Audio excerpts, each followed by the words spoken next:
Hi, Trader. Welcome back to another top tier interview. My name is Brittany Hughes, and I am sat here with Ricardo Galan. Did I get that right? Yes. Okay, Yes. cool. Welcome to Top Thank Tier you. Interviews. Thank you. How are you? I'm good. It's cold. Yeah, Yeah. yeah. I mean, it's the season. The season's changing. I'm in a thick sweater. Being in Arizona, I mean, it feels like this season lasts for about 2 seconds, though. Yeah, until it's like 120 degrees It outside. goes in the blink of an eye. What was that? It goes quick. Yeah, It's very yeah, quick. no, totally. Well, I'm really excited to have you here today. Excited to get to know you a little bit more, your journey to becoming a top tier trader, Of course. and let's just dive right into it. How long have you been traded with top tier? With top tier, I would say 2 years. Okay. But I was going to try and errors. I would get funded. I would blow the account, and then I'm like, okay, I'm gonna go back to studying. But I've been funded with top tier now for 2 months. Okay. 2 months. Nice. Officially funded. And how long did it take you to get funded with top tier from the moment you kind of started to try out for the prop firms? You know how many times you've applied for challenges? At first, I started off with FTMO. Okay. And that didn't work out for me. Then I went into my life account. I kept blowing accounts, and then top tier came by, and then I tried out. I became funded like the first time, and the psychology was not there, so I blew it. Then I went to studying more and more, and now I'm funded now. Well, congratulations. Thank you. Yeah, that's exciting. How much are you funded with? 25K. challenge. Okay, great. That's amazing. I want to get to know you a little bit more when it comes to life before trading, Yeah. so we can get into what brought you up until this point to get to, that 25K worth of funding through top tier. So what was life like for you before you even discovered trading, and what were you doing? Yeah. Well, I was working at the dialysis center, me being a technical for like machines Okay. for dialysis. And my friend was like, hey, do you know anything about trading? But this all happened because the IML stuff, Okay. and he was like, do you know anything about it? I was like, no, I don't. He introduced it to me, of course, because he's like very close friends with me. I hopped in with the IML stuff. Okay. And I think that's everybody's route at first. But then I didn't like that because it's like not trading. So that was in 2020, like March. So next year in March, that'll be 4 years. But ever since then, I've just been working, studying, going to trial and errors. Yeah, I don't want to knock anyone's start because, have it be through IML or an MLM or, some other which way. I actually learned as well through an Really? MLM. Yeah, not IML, but something else. And so just getting that introduction, I would say, is one of the most important steps. And It exposes it for sure. yeah, no, 100%. What was your first thought of trading whenever you first discovered it through that? Were you like, this is what I want to do?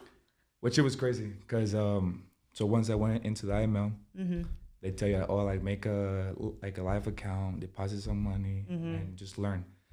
The reason I stuck to it was because my first week I deposited $50 and I traded US 30 for the first time. Oh, I wow. made $700 in like 30 minutes. Okay. And I took it like everything out. Okay. And I was like, okay, I can make serious money. If I can make $700 in like 30 minutes without me knowing what the heck I'm doing, now imagine what I can do if I know what I'm doing. Yeah. And that was the click for me. Okay. Nice. That's amazing to kind of have that show you, okay, if I can do this once without really knowing what I'm doing, if I were to actually learn the skill set, I could duplicate this time and time again. Yeah. Easy. And that was in 2020, you said? 2020. March. Like the Okay. first week that I joined. Okay, cool. When I view trading, I kind of view it as university. So it's like It is. 4 years, right? You have your freshman year where maybe you're getting a little bit lucky in some cases, but you're not really understanding the skill set in and of itself. You're still learning. And then you have your sophomore year. I call it the sophomore year slump because that's when you are, again, it's trial and error. You're learning, but you're learning by getting kind of punched in the markets, and you're learning maybe not what not to do or how to apply psychology. And then, you have your junior year, and then you graduate to your senior year, and hopefully at that point you are turning a profit in trading. How would you say through the years of you were introduced in 2020, now it's 2023, almost 2024. How do you feel like your trading is? Which grade I'm in? Yeah. What grade are you in? I would say, so you said junior is like more like profitable, you said? Yeah. Junior, you're on your way to profitability. You have more confidence in the markets. I would say your senior year is where you have graduated, you're consistently profitable. I would say your sophomore year, maybe you're break even, but every time you're losing, you're learning at least. Your junior year is where you start to gain some profitability. Where do you think you are? I would say close to becoming a senior. Okay. Yeah. Okay. Because from freshman, sophomore, I was just losing money, but I had the mindset that you said. I was like, I did go to college. Okay. But I was like, I don't like it, and especially what I was going for, I was like, I'd rather work on cars with my brother, than work on cars and barely make $100,000 of me, like hustling my ass off. So I was like, okay, college is not for me, so I didn't go anymore. And then I was like, okay, if I'm gonna go in trading, whatever I lose, let's say, I'm gonna just think about it as me paying for my tuition. Exactly. And it's just paying your dues, I paid my dues with it, and I'm still paying my dues now, but eventually I'm gonna graduate. Yeah. So that's the mindset that I have. Okay. And how would you say you manage your psychology, like through that evolution, through being a sophomore to graduate, or freshman to graduating to being a sophomore and losing, but still learning? How did you manage your psychology in that time, as well as, you said you were blowing accounts in order to get funded with a prop firm? How were you managing your psychology during that time? I was just obsessed. I was obsessed with, like, I want to see results, and I don't care if I lose. And I was like, okay, I'm obsessed with like learning. So I was like, every loss that I take, I will go back into the charts, and I'll be like, okay, why did I lose this trade? What did I do? Because if I lost, it's my fault. And I went into it. I'm like, okay, now it makes sense why I lost, But with the psychology, I think less is more, to be honest. Okay, what do you mean by that? Like the less time that I'm in the charts, like looking for some setup or anything like that, it's better. Like I was profit more than me looking at it every single day or every 30 minutes, Because then you start to over-analyze.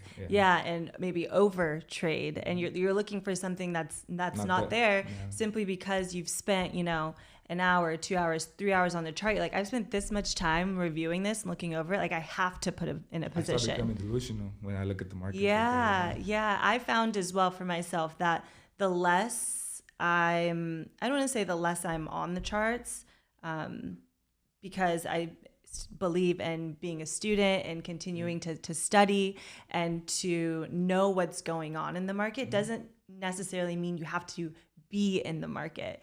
And so I find that the less I'm on the charts looking to trade, the better I do. Yeah, 100%. When it comes to managing your risk, you said now you've been funded with TopTier for about 2 months. When did you start applying to risk management? Not even that, but when did you start applying to prop firms to become funded? Like how long ago was that? Like when did you purchase your first challenge account? With TopTier or just in general? Just in general, yeah. In general, I would say 2021.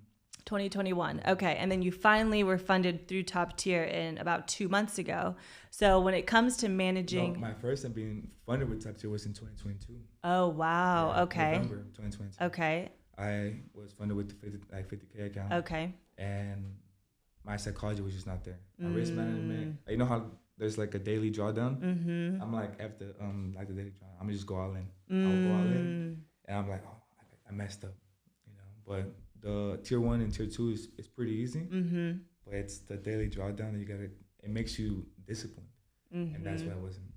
Okay. Yeah, and back then, that's when we had the time limits. Yeah. as well. So did you feel like that added a level of pressure? It did. I was like, okay, I gotta get it within this amount of time. And if I don't, then you felt the challenge, I believe, or something like that.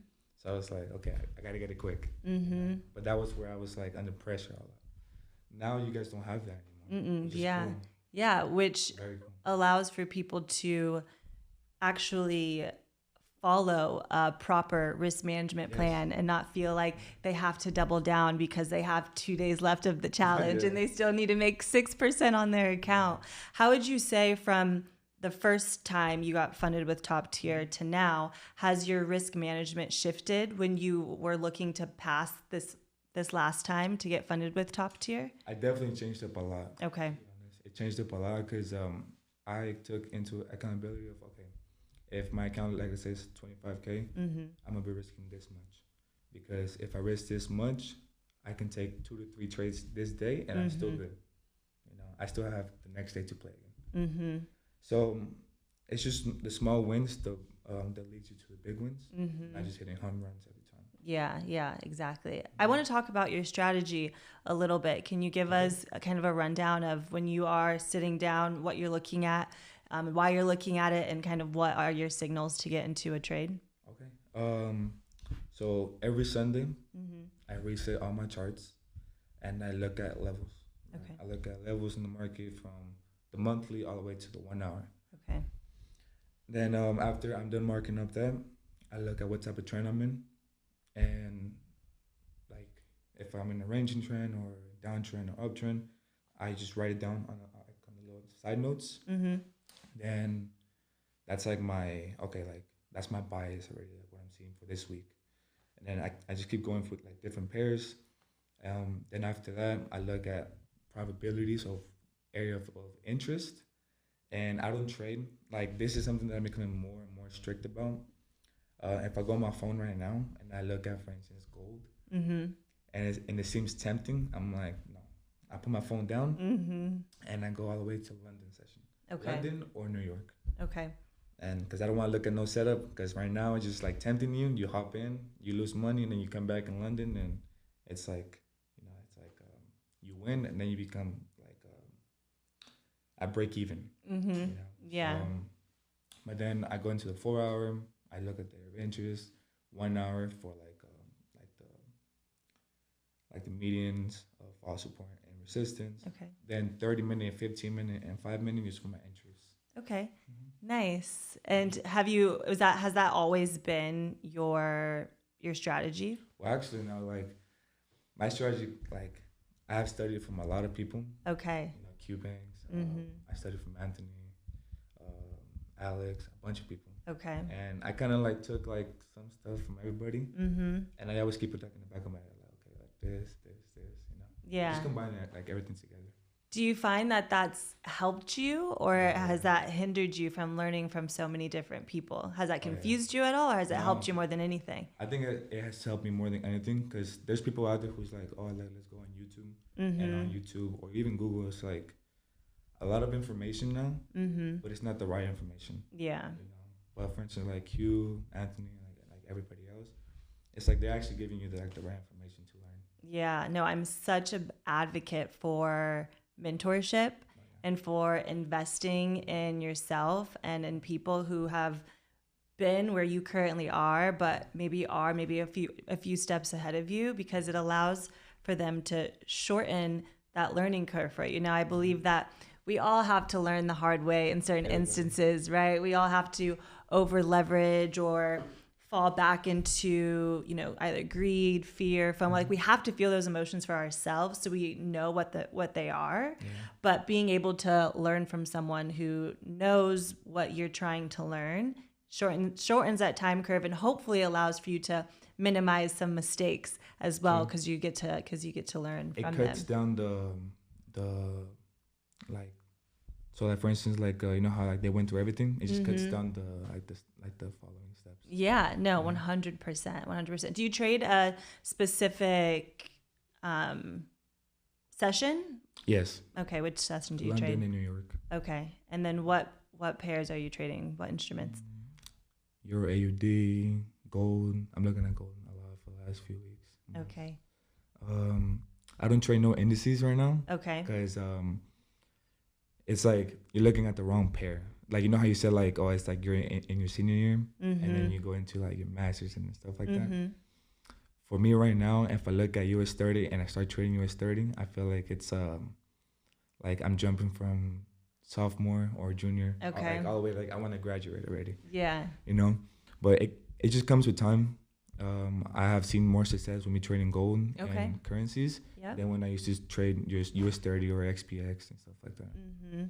Did you trade more than one instrument while you were passing your challenge? Like different pairs. Yes, yeah. Okay. What did you trade? I was trading a lot of gold. Okay. A lot of gold. Okay. Do you recommend, I mean, based off of your experience, do you recommend individuals who are looking to pass a challenge to stick with one instrument, to stick with one strategy, and to see that through until they pass their challenge? I would say stick with your strategy for sure. Okay. But look at 3 to 4 pairs. Okay. Like, because maybe if you're looking at one pair, that one pair might not be ready for the move on, like, for London session, or there might be just one move that you're looking for the whole week. But if you're looking at 3 to 4 pairs, there could be a higher chance of 3 to 4 moves to happen that week. You know what I mean? Yeah. 100%. So just always just have 3 to 4. That's what in my watch list, I have 3 to 4 right now. Okay, nice. Knowing what you know now, you're now funded with TopTier, and that's really difficult to do. I don't think a lot of people realize until they're the ones purchasing the challenges and going through that themselves, that it's not that easy. It's not that simple. Otherwise, we would see a higher percentage of people passing. Knowing what you know now, what would you tell yourself if you could go back in time and speak to yourself, a few years ago when you were looking to pass these challenges? What would you tell yourself back then that you now know that you didn't know back then? I would say discipline. Okay. I would say discipline, because all the money that I lost, I have made back now, but it was just unnecessary, to be honest. It was unnecessary because just dumb decisions, Oh, I'm a trade in XPX in Asian session. Yeah, like, just no. stupid stuff. Yeah. But now, like, when everything, like, you just keep learning through your errors, I think it just makes sense after. And when you say discipline, for you personally, what did that discipline look like? Because for some people, maybe they struggle with FOMO, right? They feel like they're going to miss out on a trade, so they're always on the charts. Like we had mentioned, being on the charts for hours at a time.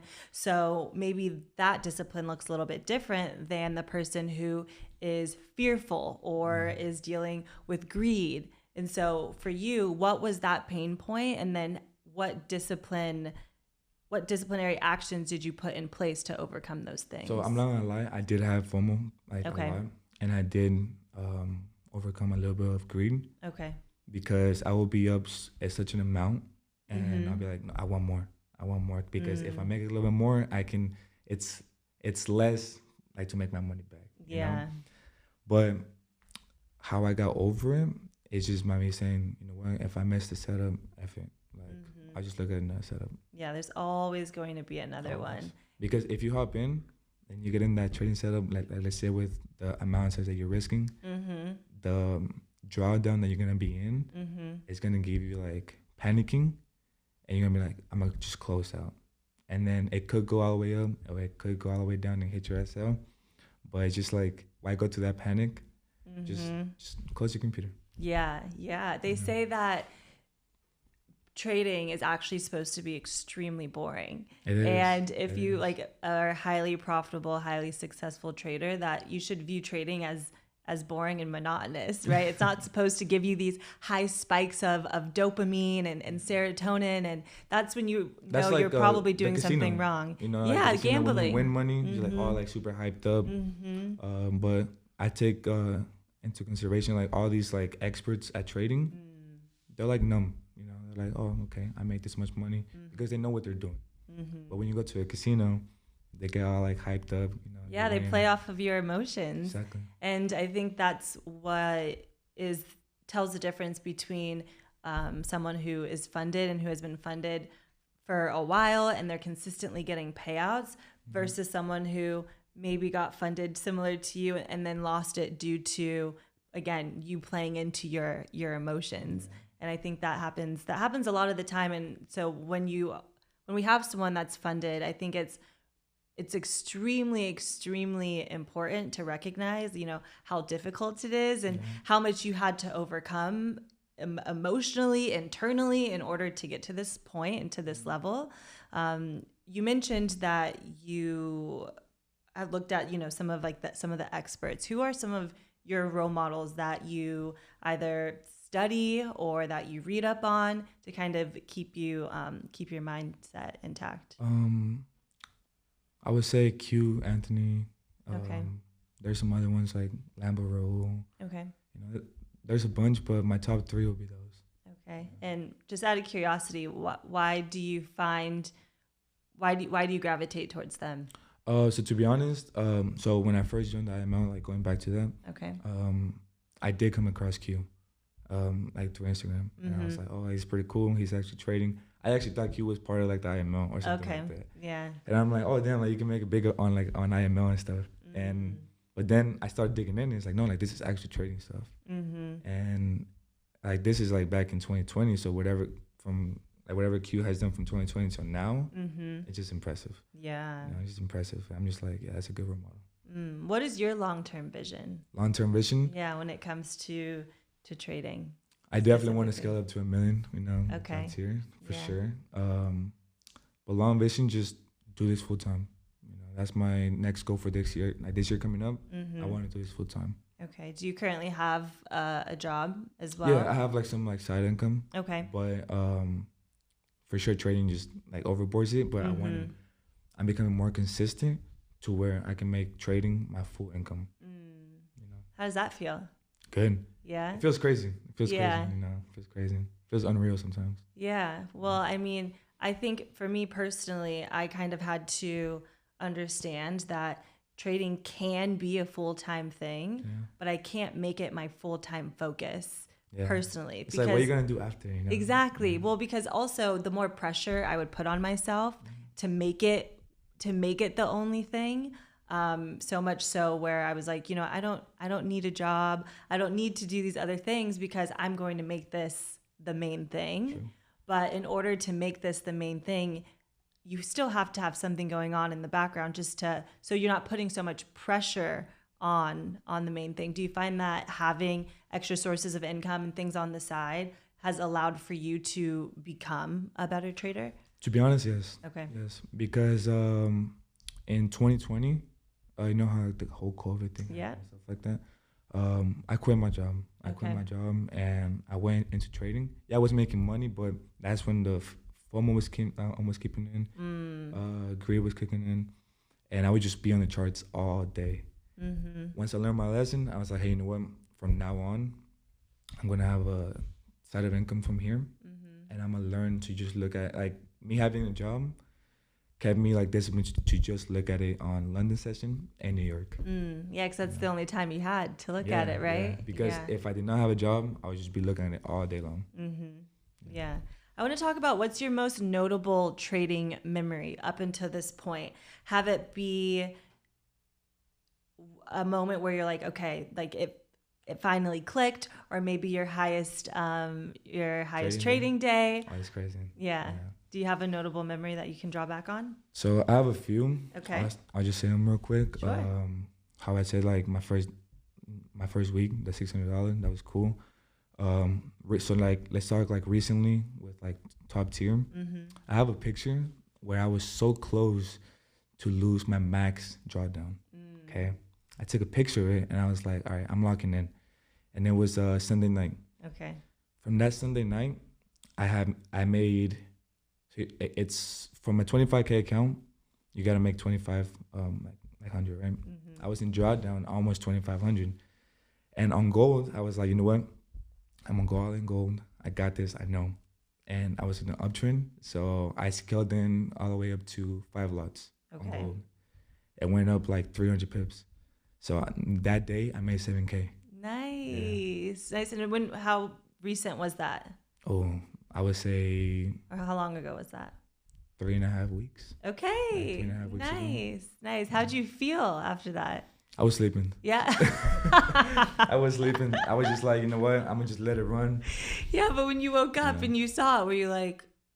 I saw it and I was like, oh, what the heck? I'm up 7.5K. Yeah. I was like, wow, okay. I closed all my entries. There you go. I closed and I went back to sleep. I woke up and I was like, no way.